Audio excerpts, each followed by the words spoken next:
गई है फटाफट खबरों की रेलगाड़ी, जिसका पहला स्टेशन है नीली छतरी वाले सीरियल का सेट। हमें तो लगा था कि यहाँ भगवान शिव के नए अवतार के दर्शन होंगे। यहाँ भक्तों की भीड़ भी थी, लेकिन भगवान शिव के लिए नहीं, बल्कि थप्पड़ वाले बाबा के दर्शन के लिए। 4 थप्पड़ जोर का काम मेरा रोज का।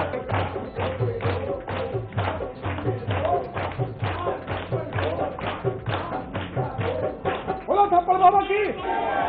थप्पड़ वाले बाबा हैं भी बड़े कमाल के, जो बहुत ही शानदार एंट्री लेते हैं। फिर यो यो हनी सिंह के मशहूर गाने की तर्ज पर बने गाने की धुन पर थिरकते हैं और फिर ये दुबले पतले से थप्पड़ बाबा अपने भक्तों के गालों पर सन्नाटेदार थप्पड़ बरसाते हैं, जिसका असर इतना होता है कि थप्पड़ खाने वाला दूर तक लुढ़क जाता है।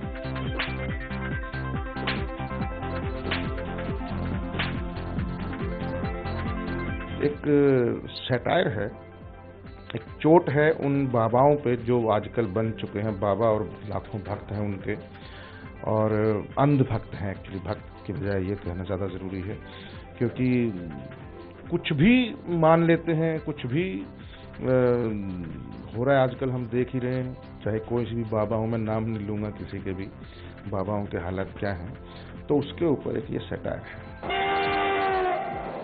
चलिए भाई, अब अगले स्टेशन पर पहुंचते हैं, जो है बादशाह अकबर का दरबार, जहां बादशाह अकबर अपनी रानी के साथ बैठकर तरह तरह की झांकियों का आनंद ले रहे हैं। कोई अपनी तलवारबाजी दिखा रहा है तो कोई नृत्य दिखा रहा है।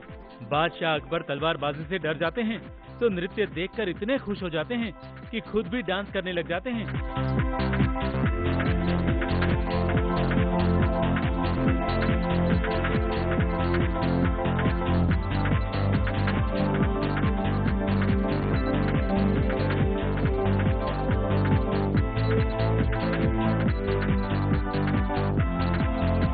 संगीतकार तानसेन भी अपनी तान से बादशाह का खूब मनोरंजन करते हैं, लेकिन सबसे अनोखी झांकी होती है बिरबल की, जो एक गरीब किसान का पुतला लेकर आते हैं, और ये झांकी देखकर बादशाह अकबर कुछ सीख पाते हैं।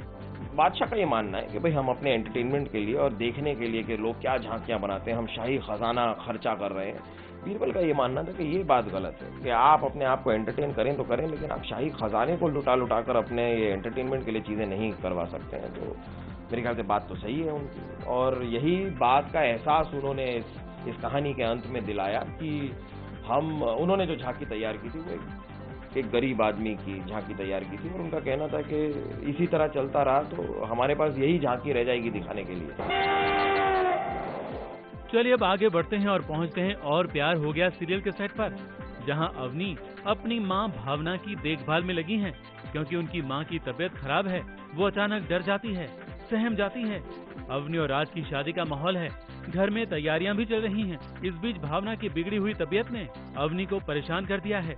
परेशानी इस बात से है कि उसकी मां किस बात को लेकर इतनी परेशान है, वो किससे डर रही है, ये राज वो समझ नहीं पा रही। क्योंकि मेरी मम्मी ने मुझसे आज तक कुछ छुपाया नहीं है, सो आई एम श्योर कि अगर कुछ होगा तो वो डेफिनेटली मुझे बता देंगी। मुझे अब तक कोई क्लू नहीं है कि उनकी लाइफ में क्या इंसिडेंट है, क्या ट्रेजेडी है, बट आई एम श्योर कि वो जल्दी अनफोल्ड हो जाएगा। फटाफट खबरों की ये रेलगाड़ी यहीं पर रुकती है, ये फिर आ जाएगी और ये आपको करवाएगी कई सीरियल्स के सेट की सैर। ABP news report.